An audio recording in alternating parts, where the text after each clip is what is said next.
ठीक है, बिस्मिल्लाहिर्रहमानिर्रहीम। आपसे बेटा बात हो रही थी लास्ट टाइम, प्लियोट्रॉपी के बारे में बात हुई थी, पॉलीजेनिक इनहेरिटेंस के बारे में बात हो रही थी। ठीक है, कुछ ग्राफिकल रिप्रेजेंटेशन के बारे में आपसे बात हुई थी। ठीक है, कुछ ग्राफिकल रिप्रेजेंटेशंस के बारे में आपसे बात हुई थी कि ग्राफ हमें उसका कैसा नजर आएगा। ठीक है, पॉलीजेनिक का ग्राफ कैसे नजर आएगा, मोनोजेनिक का ग्राफ कैसे नजर आएगा। ठीक है, इसके बारे में हमारी आपसे बात हुई थी।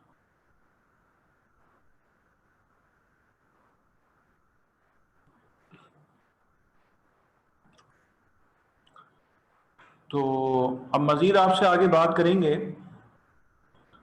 जो जो चीज़ें बाकियात रह गई थी। लेकिन आपसे लिंकेज के बारे में बात हुई है, आपसे मल्टीपल एलील्स के बारे में बात हुई है। ठीक है, लिंकेज, मल्टीपल एलील्स, कोई भी ऐसी चीज़ अगर इसमें रह गई होगी। ठीक है, सेक्स लिंक इनहेरिटेंस के क्रॉसेस के बारे में आपसे बात हुई है। ठीक है, सेक्स लिंक इनहेरिटेंस के क्रॉसेस के बारे में बात हुई है आपसे, ऑटोजोमल क्रॉसेस के बारे में बात हुई है। अच्छा, आर एच इनकम्पेटिबिलिटी, जिसे कहते हैं एरिथ्रोब्लास्टोसिस फेटालिस, इसके बारे में मैं छोटी सी बात करने जा रहा हूं। ये पूछा जाता है। ठीक है, एरिथ्रोब्लास्टोसिस फेटालिस में होता क्या है, मदर आर एच कौन सा होती है, मैं जरा आप ही में से किसी से पूछ लूं, सोचें जरा आप। आर एच इनकम्पेटिबिलिटी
ठीक है, एरिथ्रोब्लास्टोसिस फेटालिस में मदर इज क्या होती है?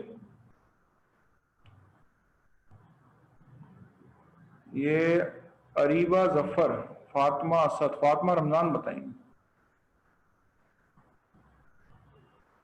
फातिमा रमजान, अच्छा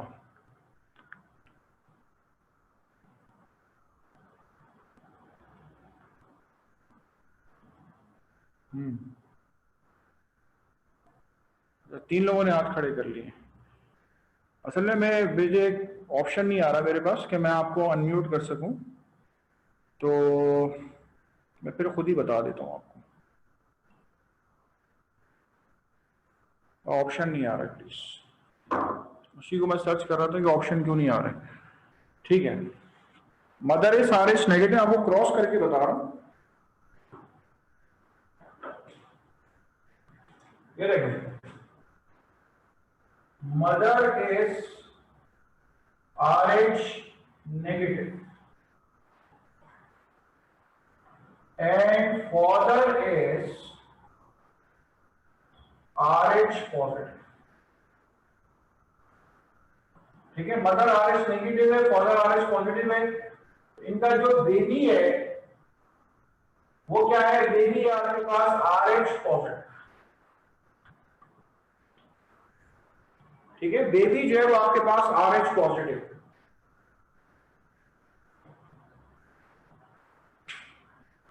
तो हम इसको क्या नाम देते हैं? हम इसको नाम देते हैं RH इनकम्पैटिबिलिटी।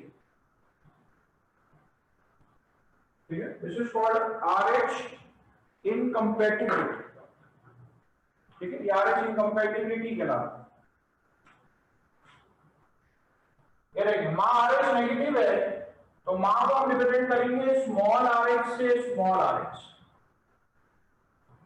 ठीक है, मां को हम रिप्रेजेंट करेंगे स्मॉल RH। और फादर जो है वो RH पॉजिटिव है तो हम उसको शो करेंगे capital RH। Capital RH small RH, capital RH small RH, capital RH small RH, capital RH small RH। ठीक है, कैपिटल RH स्मॉल RH। तो इस तरीके से क्या हुआ? इस तरीके से आपके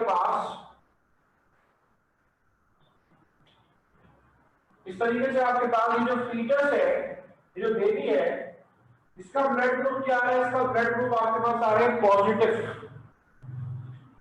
ठीक है, जो फीटस है उसका ब्लड ग्रुप क्या आ रहा है? उसका ब्लड ग्रुप आ रहा है आपके पास पॉजिटिव।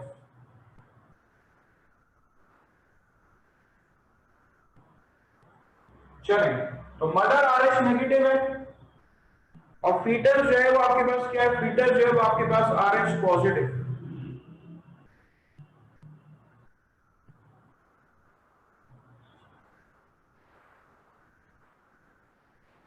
इस वजह से आपके पास RH इनकम्पैटिबिलिटी नजर आती है। अब उसकी जो फीचर्स हैं, जरा सुन लें। देखिए, जो RH पॉजिटिव लोग होते हैं उनके रेड ब्लड सेल्स की सरफेस पे RH एंटीजन्स मौजूद होते हैं। और जो लोग RH नेगेटिव होते हैं उनके रेड ब्लड सेल्स की सरफेस पे RH एंटीजन्स नहीं होते। ठीक है, उनके रेड ब्लड सेल्स की सरफेस पे RH एंटीजन्स नहीं होते, बल्कि क्या होता है? बल्कि ये क्या करते हैं? ये बनाते हैं एंटीबॉडीज। ठीक है, ये क्या करते हैं? ये बनाते हैं एंटीबॉडीज।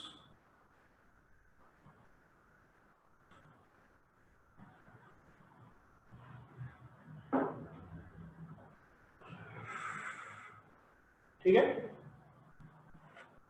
अब यहां पे होता क्या है? यहां पे होता यह है कि जब मदर पॉजिटिव है, सॉरी मदर नेगेटिव है और जब फीटस पॉजिटिव, फीटस पॉजिटिव, तो फीटस के रेड ब्लड सेल्स अगर कुछ मदर की तरफ चले जाएं तो मां चूंकि नेगेटिव है तो वो क्या बना रही है? एंटीबॉडीज बना रही है। वो एंटीबॉडीज प्लेसेंटा को क्रॉस करके फीटस की तरफ आते हैं। जब वो फीटस की तरफ एंटीबॉडीज क्रॉस करके आते हैं, ठीक है, जब एंटीबॉडीज क्रॉस करके फीटस की तरफ आती हैं तो वो क्या करती हैं, वो फीटस के जो रेड ब्लड सेल्स हैं उसकी किलिंग करना शुरू करती हैं।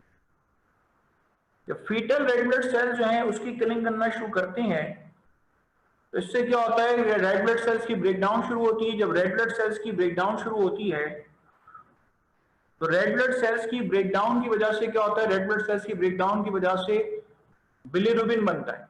बिलिरुबिन बनता है और बेबी जो है वो eight the time of birth, ठीक है, बेबी जो है वो eight the time of birth जो है वो क्या शो करता है, बेबी जो है वो eight the time of birth जो है वो शो करता है एंटीजन एंटीबॉडी रिएक्शंस की वजह से जॉन्डिस शो करता है। अब ये पिगमेंट्स अगर उनके ब्रेन में जाके डिपॉजिट हो जाएं तो इससे क्या होता है, मेंटल रिटार्डेशन हो जाती है। ठीक है, ब्रेन में अगर जाके डिपॉजिट हो जाए तो इससे क्या होता है, मेंटल रिटार्डेशन हो जाती है। अब बेबी अगर मेंटली रिटार्डेड हो गया, ठीक है, बेबी अगर मेंटली रिटार्डेड हो गया और बेबी के लिए लाइफ थ्रेटनिंग भी हो सकता है अगर बेबी का जॉन्डिस बहुत ज्यादा सीवियर हो।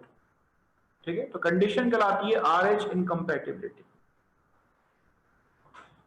देखें आमतौर पे एनटीएस वाले कुरेद कुरेद के वो सवाल करते हैं जो हर एक को नहीं आते। मैं समझता हूँ ये टॉपिक आपको आना चाहिए। ठीक है, बहुत आसान है, याद रखना, mother negative foetus positive. Foetus क्यों पॉजिटिव है, क्योंकि फादर पॉजिटिव है। ठीक है, क्रॉस अगर देखें तो इस तरीके से करेंगे, कर लें, इसको नोट कर लें।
चले, क्रॉस आपने कॉपी कर लिया है।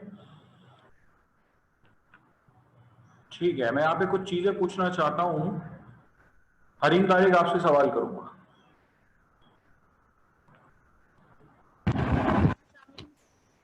जी हरीम, लिंकेज की डेफिनेशन मुझे फिर से बता दो। एक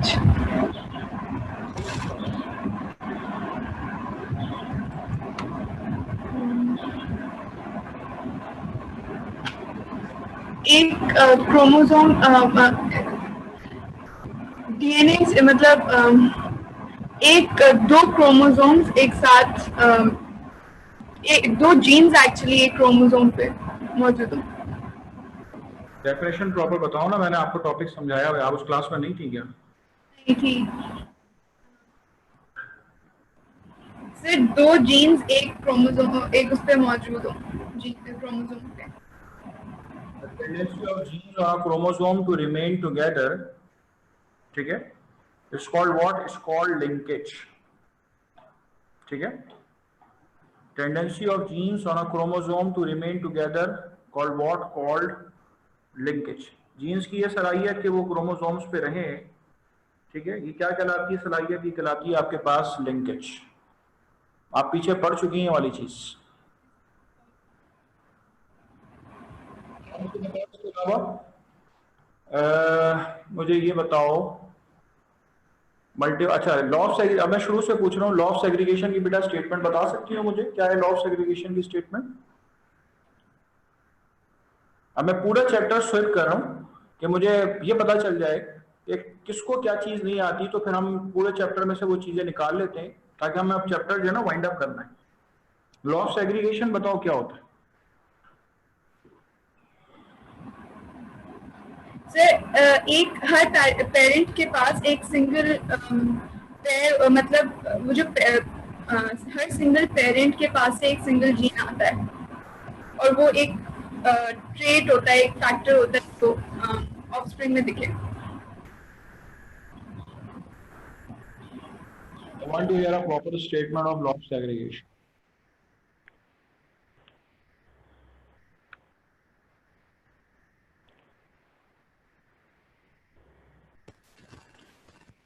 Mohammad ji sir, law of segregation ये है कि हमारी बॉडी इस तरह बहुत सारे किस्म के गैमेट्स बनाती है, उसमें से रैंडमली सिलेक्ट होते हैं, तो वो सेग्रीगेट होते हैं। आपके जो जीन गैमेट्स होते हैं ना, हर गैमेट एक तरह का नहीं होता और वो रैंडमली सिलेक्ट हो सकते हैं।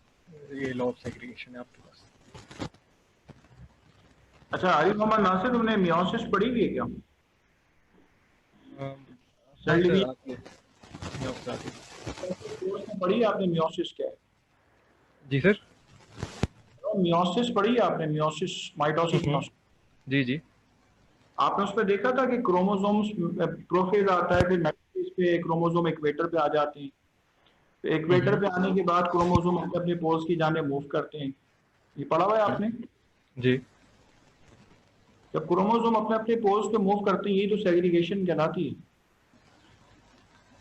हाँ, और इसी से चांस होता है कि एक से ज्यादा जीन्स बने। बात करूं मियोसिस में क्या होता है, पूरे पूरे पेयर्स आते हैं इक्वेटर के ऊपर, ठीक है, पूरे पूरे पेयर्स आते हैं इक्वेटर के ऊपर। अब क्रोमोसोम अपने अपने पोल्स की जाने मूव करते हैं, ठीक है, क्रोमोसोम जो है वो अपने अपने पोल्स की जाने मूव करते हैं।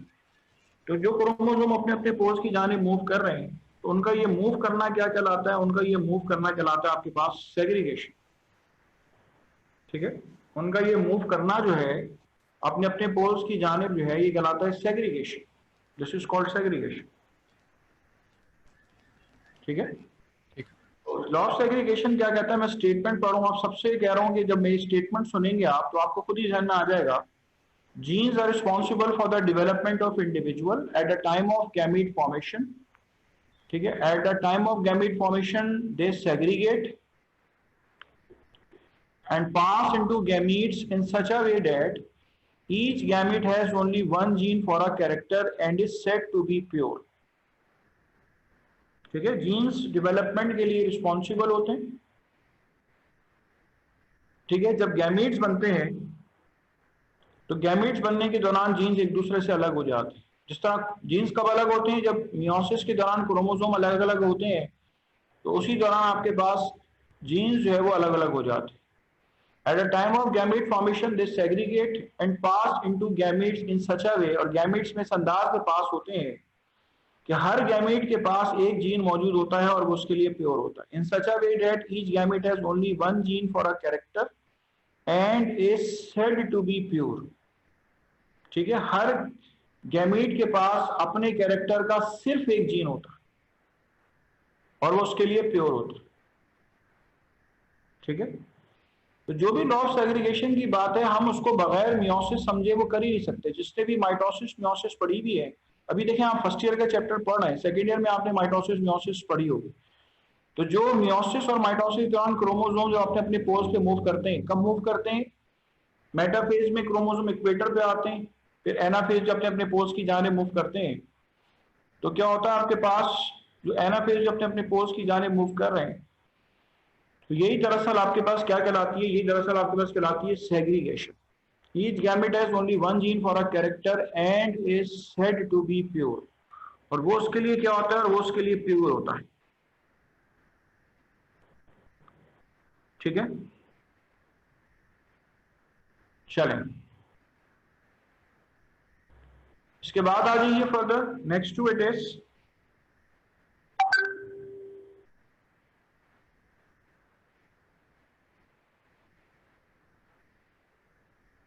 जी अली मोहम्मद नासिर, आपने हैंड रेस की है। हाँ बेटा बोलो। जी सर, ये एक सवाल था मेरा। ये जो हमने अभी जिक्र किया था थोड़ी देर पहले ब्लू रिबन का, जिससे जॉन्डिस होता है, तो सर जॉन्डिस वैसे तो नेचुरली ब्रेकडाउन होता रहता है ना, हमारी बॉडी से निकलते रहता है, इस केस में क्यों नहीं जाता? देखें, पहली बात तो यह है कि जो हमारे जिस्म में बिलीरुबिन की फॉर्मेशन होती है वो एक कंट्रोल फॉर्मेशन होती है। बहुत limited number of red blood cells टूट रहे होते हैं, उससे बनता है वो बिलीरुबिन, लिवर में जाके कंजुगेट होता है। ठीक है, उसकी फॉर्म चेंज होती है और फिर उसके बाद वो यूरिन के रास्ते बॉडी से एक्सक्रीट आउट हो जाता है। अच्छा, अब एरिथ्रोब्लास्टोसिस फेटालिस से मसला ये है कि इतना सीवियर एंटीजन एंटीबॉडी रिएक्शन होता है कि जितना भी बिलीरुबिन मैसिवली बनता है वो बॉडी से एक्सक्रीट आउट नहीं हो पाता और ब्लड में उसकी कंसंट्रेशन बढ़ जाती है कि जितना बॉडी से वो एलिमिनेट हो। ठीक है, जितना वो बॉडी से एलिमिनेट हो, तो बॉडी से एलिमिनेट होने के बजाय वो आपके पास बॉडी के अंदर जो है वो रिटेन हो जाता है इन छोटे बच्चों के अंदर, इतना मैसिवली वो ब्रेक हो रहा होता है।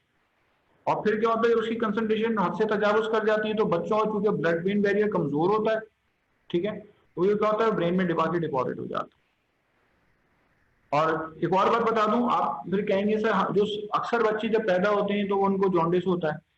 याद रखिए 70% बच्चे जब पैदा होते हैं तो उनको जॉन्डिस होता है, तो वो जरूरी नहीं है वो एरिथ्रोब्लास्टोसिस फेटालिस की वजह से हो। छोटे बच्चे का लिवर इतना एफिशिएंटली काम नहीं करता कि वो बॉडी से बिलीरुबिन को एक्सक्रीट आउट करा सके जिस तरह एक एडल्ट का काम कर रहा होता है। तो जरूरत किस बात की है? जरूरत इस बात की है कि बॉडी से उसको आहिस्ता आहिस्ता क्या करे, बॉडी से उसको आहिस्ता आहिस्ता जो है एलिमिनेट करवाया जाए। ठीक है, तो इस वजह से आपके पास छोटे बच्चों को जो है वो आपको बिलीरुबिन ज्यादा होने की वजह से जॉन्डिस नजर आता है। चलें, अब मैं चाहूंगा कि मुझे कोई स्टेटमेंट बता दे। अच्छा, लॉ ऑफ सेग्रीगेशन मैंने आपसे कहा कि आप जो है वो आपको स्टेटमेंट पता होनी चाहिए।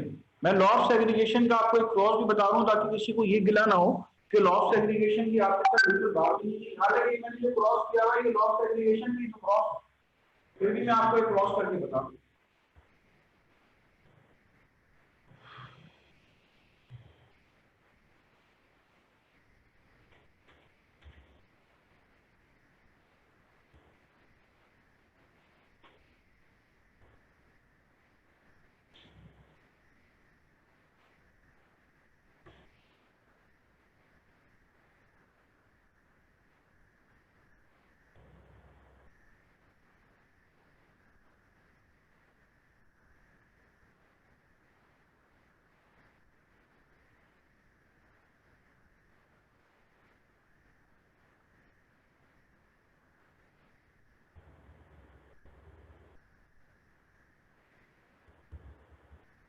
ये देखें, ये दो आपके पास जीन नजर आ रही हैं, एक दूसरे से अलग है, इनका अलग होना कहलाता है सेग्रीगेशन। अब आगे देखें ये क्या बना है, कैपिटल टी स्मॉल टी बना है। अब हम इसको क्रॉस करेंगे तो कैपिटल टी अलग हो गया, स्मॉल टी अलग हो गया, कैपिटल टी अलग हो गया, स्मॉल टी अलग हो गया। Capital T stands for tall, small T stands for dog. ऐसा नहीं होता कि दोनों टॉल और डॉग के जीन्स एक ही के पास जाएं ठीक है, दोनों टॉल और डॉग के जो जीन्स हैं वो एक ही के पास हैं, ऐसा नहीं होता। ठीक है, तो हर गैमीट के अंदर जो है वो आपको एक एक जीन मिलेगा। ठीक है, हर गैमीट के अंदर जो है वो आपको एक एक जीन जो है वो मिलेगा। So each gamete has only one gene for a character। ठीक है, हर गैमीट के पास अपने कैरेक्टर का जो है वो सिर्फ एक ही जीन मौजूद होता है, और वो क्या होता है, वो उसके लिए प्योर होता है। Each gamete has only one gene for a character and is said to be pure। और वो उसके लिए क्या होता है, उसके लिए जो है वो प्योर होता है। चले, इसके बाद मैं सुनना चाहूंगा लॉ ऑफ इंडिपेंडेंट असॉर्टमेंट की स्टेटमेंट। ठीक है, लॉ ऑफ इंडिपेंडेंट असॉर्टमेंट जो है मैं उसकी स्टेटमेंट सुनना चाहूंगा।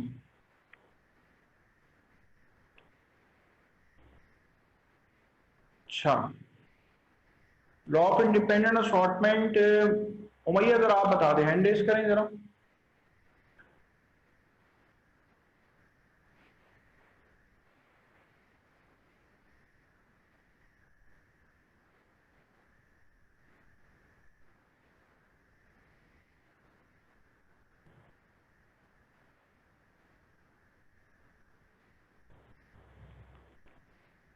मैं 1 मिनट आपको अनम्यूट कर रहा हूँ। हाँ, थोड़ा बहुत बेटा बता दो जरा लॉ ऑफ इंडिपेंडेंट असॉर्टमेंट की स्टेटमेंट। सर मुझे बुक वाली स्टेटमेंट याद है, वो बता दूं? कुछ भी बता दो। Sir, members of one pair of factors segregate a sort independently of members of another pair of factors. Therefore, all possible combination of factors can occur in the gametes. Good, शाबाश।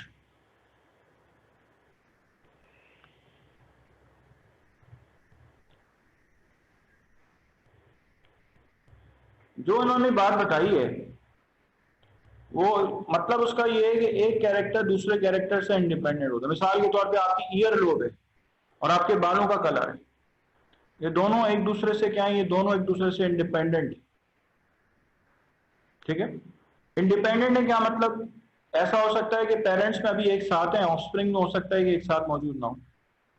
तो a character is independent of another character. जो law of independent assortment कहते हैं mixing को, सारे सुन ले बेटा, assortment कहते हैं मिक्सिंग को। इंडिपेंडेंट यानी कि उनकी मिक्सिंग जो है वो एक दूसरे से इंडिपेंडेंटली होती। ठीक है, उनकी मिक्सिंग जो है वो एक दूसरे से बिल्कुल ही इंडिपेंडेंट होती।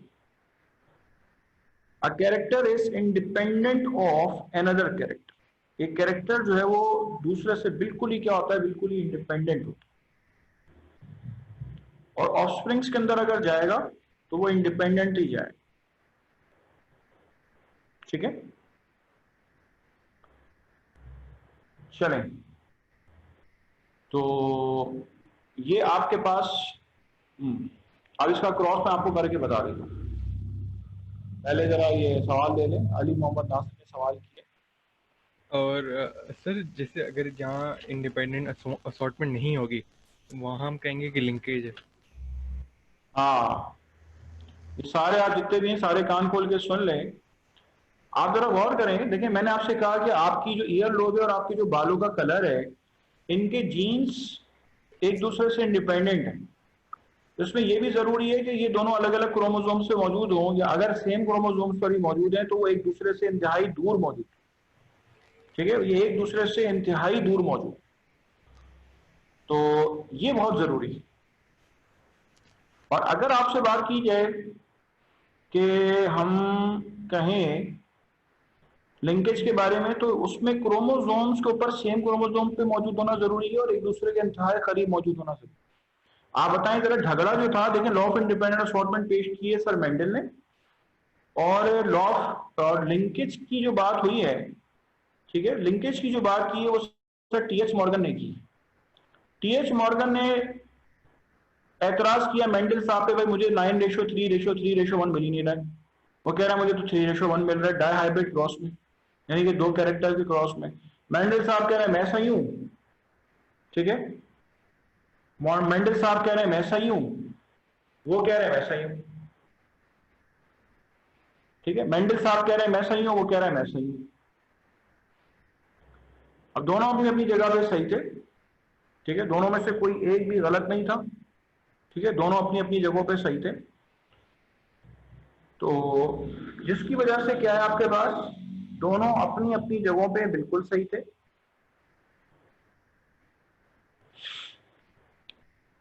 अगर बात की जाए, मेंडल साहब ऐसे क्रॉस की बात कर रहे थे जिसकी जीन 2 सेपरेट क्रोमोसोम्स पे मौजूद, और वो किसकी बात कर रहे थे, मॉर्गन साहब 2 ऐसे कैरेक्टर्स की बात कर रहे थे जो सेम क्रोमोसोम्स पे मौजूद है और एक दूसरे के इंतहाई हद तक करीब मौजूद, ठीक है। तो दोनों अपनी अपनी जगहों पे सही थे। मैं आपको डायहाइब्रिड क्रॉस एक करके बता रहा हूं ताकि हम चैप्टर की वाइंडिंग की तरफ जाएं, ठीक है, वाइंड अप करने की तरफ जाएं। और आपने तो देखें अब तक इतने क्रॉसेस देख लिए, आपने रेशो देखें 3:3:1:1 भी देख लिए, आपने 1:1:1:1 भी देख लिए, तो अब तो मुताबिक रेशोज देख चुके हैं। तो ये डायहाइब्रिड क्रॉस का जरा रेशो देख लीजिए कैसे होगा।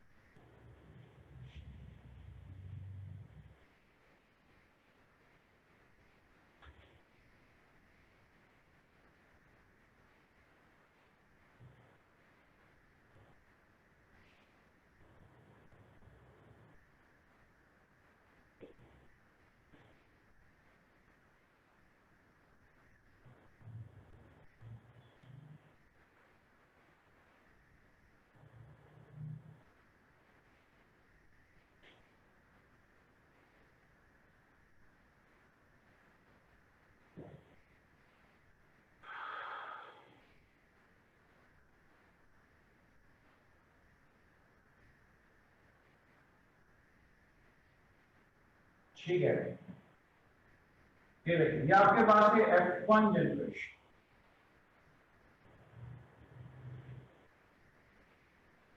ठीक है, this is the F1 generation. और जब इसके गैमेट्स बनेंगे तो capital Y capital R, capital Y small r, small y capital R और स्मॉल y स्मॉल r। इसके 4 गैमेट्स बनेंगे capital Y capital R, capital Y small r, small y capital R, small y small r। अब आप क्या करेंगे, अब आप 16 खाने वाला पॉइंट बॉक्स बनाएंगे। अब आप 16 खाने वाला जो है वो आप पॉइंट बॉक्स बनाएंगे, capital Y capital R, capital Y small r, small y capital R, small y small r, capital Y capital R, capital Y small r, small y capital R, small y small r।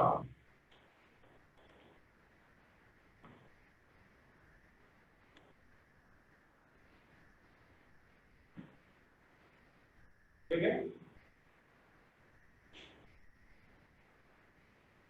ये आपके पास 16 खाने वाला जो है, ठीक है, ये 16 खाने वाला जो है आपके पास पॉइंट बॉक्स में। अब आप इसको लिखेंगे capital Y capital Y capital R capital R, ठीक है। अब आप इसको इस तरीके से प्रॉपर तरीके से लिखेंगे तो आखिर में आपको जो फिनोटाइपिक रेशो मिलेगा, ठीक है, जो आपको फिनोटाइपिक रेशो मिलेगा वो आपको मिलेगा 9:3:3:1। मैं यहाँ पे एक सवाल करना चाहूंगा, अली मोहम्मद नासिर, चले आपसे ही कर लेता हूं।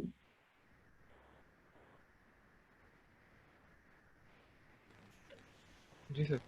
हाँ, ये जो मैंने बोर्ड पे क्रॉस किया हुआ है येलो राउंड और ग्रीन रिंकल्ड का, ये आपने पहले देखा होगा ना, मेरे पास कभी ना कभी तो देखा होगा।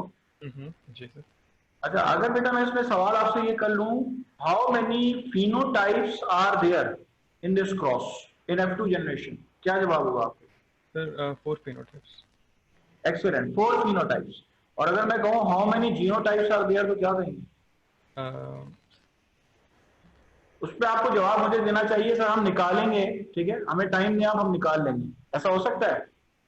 निकाल लें आप लोग, सब लोग दे रहा हूं, ठीक है। क्या मतलब, जरा देखें, सबसे पहले मैंने लिखा है Y Y R R. Y Y R R क्या कहलाता है? वाई वाई आर आर कहलाता है होमोजाइगस येलो राउंड, ठीक है। अब उसके बाद अगर मैं लिखता हूं capital Y capital R small R, तो ये होमोजाइगस येलो हेटेरोजाइगस राउंड, ठीक है। होमोजाइगस येलो हेटेरोजाइगस राउंड, ठीक है। ये कहलाएगा होमोजाइगस येलो हेटेरोजाइगस राउंड। तो इसी तरह आप अगर इसकी जीनोटाइप लिखते जाएंगे, मैं सबको ये कह रहा हूं कि देखें, ये एक और चीज मुझे याद आ गई कि ऐसा हो सकता है जिस तरह मैंने अभी अली मोहम्मद नासिर से पूछा कि मुझे नंबर ऑफ फिनोटाइप बताओ, तो देखें एक 9:3:3 बना रहा है, 4 फिनोटाइप सर। अब इसमें आपसे पूछ सकते हैं नंबर ऑफ जीनोटाइप्स कितनी है, जरा निकाले तो इसकी जीनोटाइप्स, ठीक है। जो निकाल ले पहले वो जरा हैंडिस कर ले।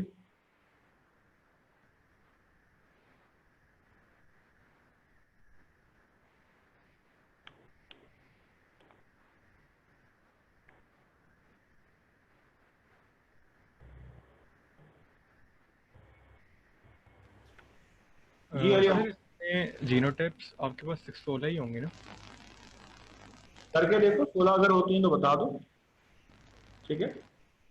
मैंने आपको जीनोटाइप पढ़ना बताई ना, होमोजाइगस येलो राउंड, फिर बोला होमोजाइगस येलो हेटेरोजाइगस राउंड, उससे अगला आएगा आपके पास हेटेरोजाइगस येलो होमोजाइगस राउंड, फिर उससे अगला आएगा आपके पास हेटेरोजाइगस येलो राउंड। इस तरह लिखते चले जाओ। पहली लाइन तो मैंने बता दी आपको, दोबारा बता दे रहा हूं, पहली लाइन जरा सबकी नजरें बोर्ड पर होंगी। पहला आपका ऑप्शन है होमोजाइगस येलो राउंड, दूसरा ऑप्शन है होमोजाइगस येलो हेटेरोजाइगस राउंड, तीसरा ऑप्शन है हेटेरोजाइगस येलो होमोजाइगस राउंड, और चौथा ऑप्शन है पहली लाइन में हेटेरोजाइगस येलो राउंड। अब 16 में से 4 मैंने आपको बता दी, 12 रह गई। 12 की जीनोटाइप्स लिखें और फिर मुझे बताएं कि क्या वाकई में 16 है या कम होंगी। नंबर ऑफ जीनोटाइप्स मुझे बताइए। बहुत इंपॉर्टेंट क्रॉस है जो मैंने आपसे इस वक्त पूछा है, और ये पूछा जा सकता है।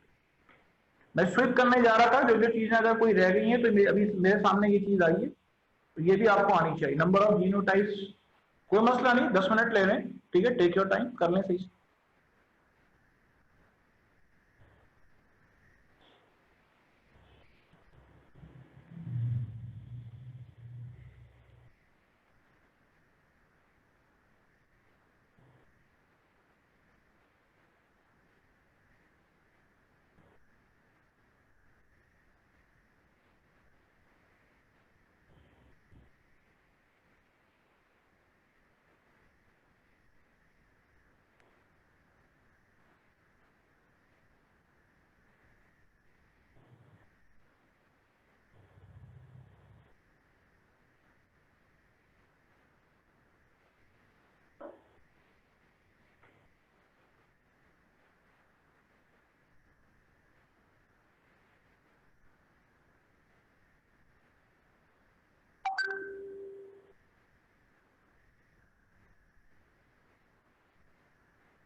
पूरे नामों की लिस्ट है, मैं किसी से पूछ लूंगा, मुझे सब वर्किंग करते हुए नजर आए।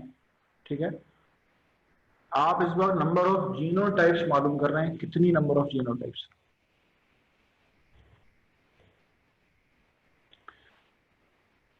अली मोहम्मद नासिर के मुताबिक 16 है। ठीक है, आप लोग, मैं चाहता हूं कि आप लोगों से कोई आंसर करे। अली मोहम्मद नासिर ने हैंड तो रेस किया, लेकिन ऐसा ना आंसर बोल दे तो मैं आपको अनम्यूट नहीं कर रहा, मैं बाकी लोगों को करने दे रहा हूँ पहले।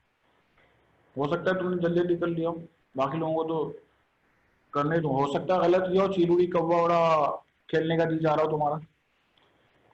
तो फिलहाल मैं बाकी लोगों के हैंड रेस का इंतजार कर रहा हूं।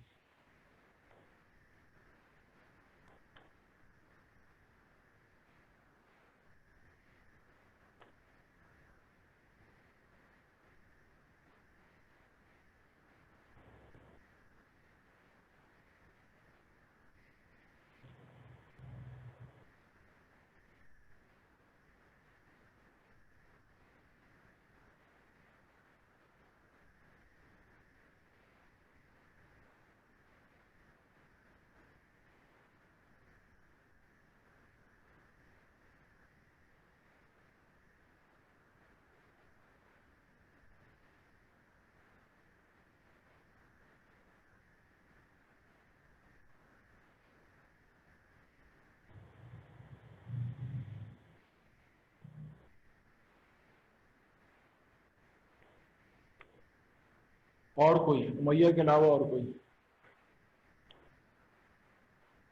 कर ले, टेक योर टाइम, कोई जल्दी नहीं है, मुझे पता है टाइम लगता है इसको करने में।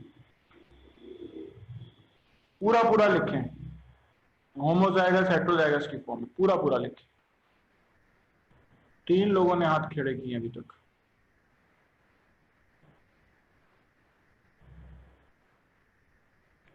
I am waiting for the rest. 4 लोग हो गए।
चलें, बाकी लोग हैंड रेज नहीं कर रहे, कंप्लीट कर लें जरा जल्दी से वर्किंग। जी अस्सलाम वालेकुम भैया, जरा बताना शुरू करिएगा कि कितनी जीनोटाइप्स आ रही? सर 5 जीनोटाइप्स हैं। एक होमोजाइगस येलो राउंड, एक होमोजाइगस येलो हेटेरोजाइगस राउंड, फिर heterozygous yellow homozygous round, heterozygous yellow heterozygous round, और फिर homozygous yellow homozygous round. Heterozygous yellow round को बस आप हेटेरोजाइगस येलो राउंड ही लिख देती ना। जी सर। तो 5 जीनोटाइप्स आ रही हैं। जी अभी लाइन पे ही रहिएगा, मैं आपसे और भी बात कर लूँ। 5 जीनोटाइप्स।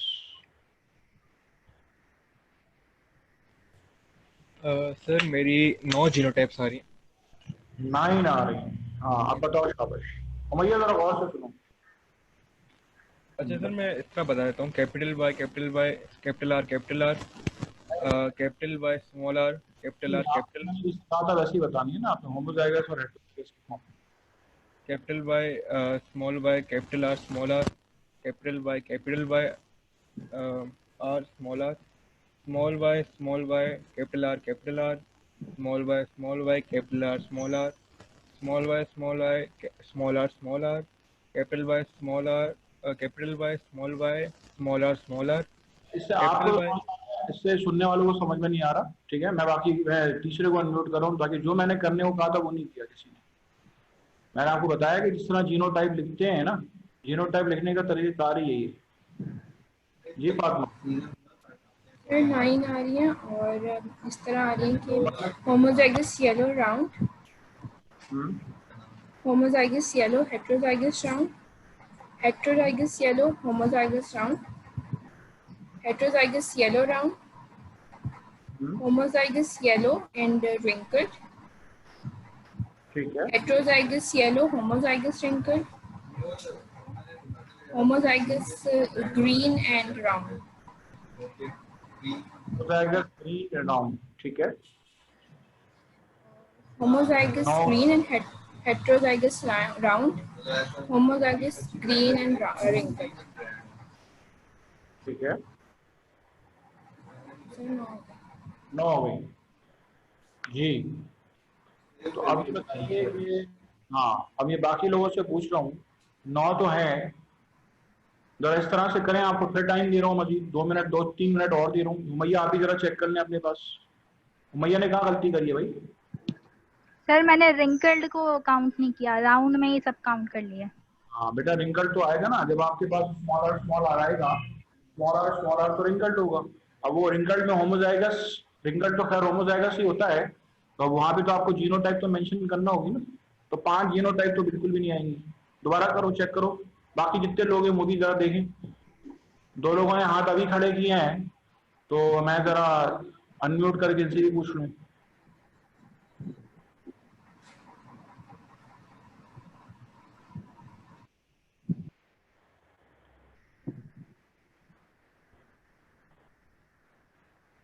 हाँ बोलो बेटा, सैरिश मंजूर, सैरिश मुनव्वर, सॉरी। जी सर, 9 जीनोटाइप्स आ रही हैं। पढ़ के बताओ। होमोजाइगस येलो, होमोजाइगस राउंड, नहीं, इस तरह अलग अलग होमोजाइगस येलो, एक साथ होमोजाइगस येलो राउंड, ठीक है। होमोजाइगस आगे। Yellow round, homozygous yellow and heterozygous round, heterozygous yellow, homozygous round, heterozygous yellow and heterozygous round, homozygous yellow, homozygous wrinkled, heterozygous yellow and homozygous wrinkled, homozygous green and round, homozygous green and heterozygous wrinkled, homozygous green and homozygous round, wrinkled. कितनी आ रही हैं? 9. अच्छी बात है, जी sir. Compromise तो नहीं किया आपने। नहीं सर, पहले कर लिया था, थोड़ी कंफ्यूजन थी, लेकिन यही आ रहा है। चलो अच्छी बात, मैं बाकी लोगों को टाइम दे रहा हूँ, बेटा जरा इसको कंप्लीट करने में फटाफट। आप लोगों ने इस तरह से लिखा ही नहीं है रिंकल और राउंड की शक्ल में। मैंने बाकी उमैया को भी यही कहा है, बाकी सबको भी यही कह रहा हूँ, जरा एक दफा लिखना अली मोहम्मद नासिर। मैं आपने जिस तरह कहा ना होमोजाइगस हेटरोजाइगस की फॉर्म में जब भी जीनोटाइप पढ़ी जाती है तो बेटा इस तरह से पढ़ी जाती है, होमोजाइगस हेटरोजाइगस की फॉर्म, तो उस अंदाज में जरा लिख लो अपने पास। आयशा मुश्ताक ने भी कर लिया है।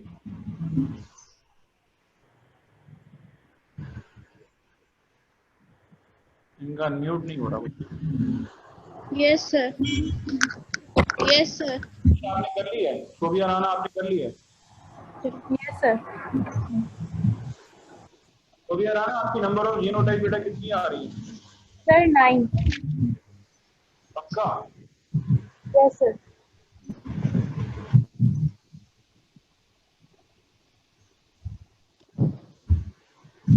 ठीक है, 9 जीनोटाइप्स आ रही हैं। 2 मिनट दे रहा हूँ आपके पास, सबके सब जरा इसका सॉर्ट आउट कर लें। अली मोहम्मद नासिर आप भी अपने पास।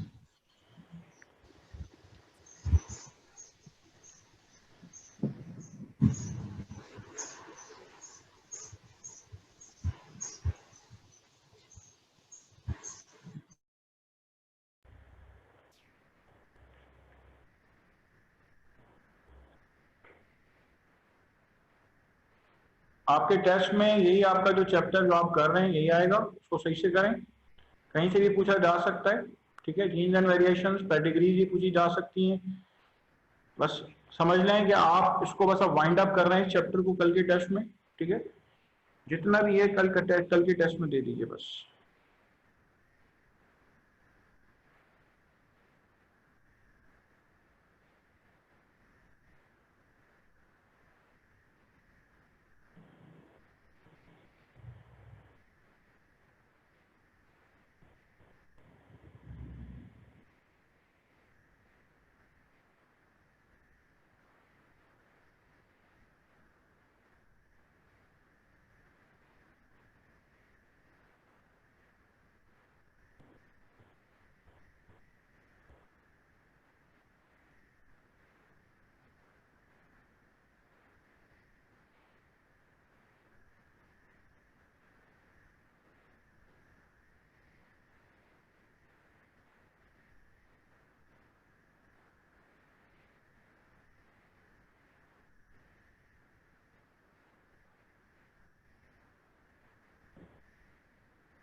सर इसका कैपिटल बाय कैपिटल बाय होता है, तो आपने कहा इसको ऐसे पढ़ो होमोजाइगस येलो राउंड, ठीक है।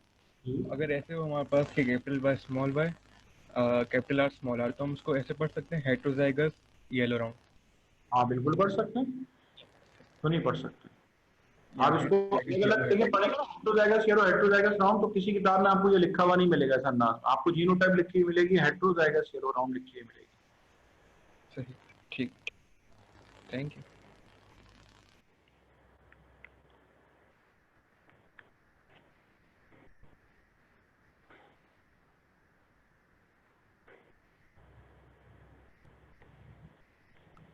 चलिए, आपके टेस्ट के टॉपिक बेटा मैंने आप सब लोगों को बता दिए, ठीक है।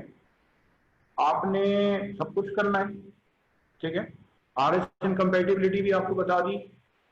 और देखिए आपने सब लोगों ने 9:3:3:1 फिनोटाइपिक रेशियो मालूम किया भाई अभी तक। अब आपको मैंने जीनोटाइपिक रेशियो भी मालूम करने के लिए बता दिया कि जीनोटाइपिक रेशियो एक्चुअली हम कैसे मालूम करें, ठीक है। तो जीनोटाइपिक रेशियो भी एक्चुअली आपको पता होना चाहिए, ठीक है। इसके अलावा आपके पास चैप्टर के अंदर सेक्स लिंक्ड इनहेरिटेंस आपको आनी चाहिए। बाकी डायबिटीज मेलिटस का टॉपिक है, इंशाल्लाह डायबिटीज मेलिटस आपको एंडोक्राइनोलॉजी में कवर करा देंगे, ठीक है। सबसे इंपॉर्टेंट चीज ये है कि आपने बेटा अभी इस चैप्टर को जिस हद तक भी किया है, अपने एंड पे इसको कोई भी चीज बाकी ना छोड़े, ठीक है। अपने एंड पे कोई भी चीज बाकी ना छोड़े। कुछ अगर मुझे और चीज याद आएंगी तो इंशाल्लाह मैं आपसे क्रॉस क्वेश्चनिंग इस चैप्टर से रिलेटेड कर लूंगा। और सबसे इंपॉर्टेंट ये है कि आपने अभी तक जितना भी किया ना उसको रिकॉल करके आए, ठीक है, ताकि टेस्ट में कोशिश करें कि टेस्ट में फुल मार्क्स आप सिक्योर करें, ठीक है। Okay, thank you so much. अस्सलाम वालेकुम।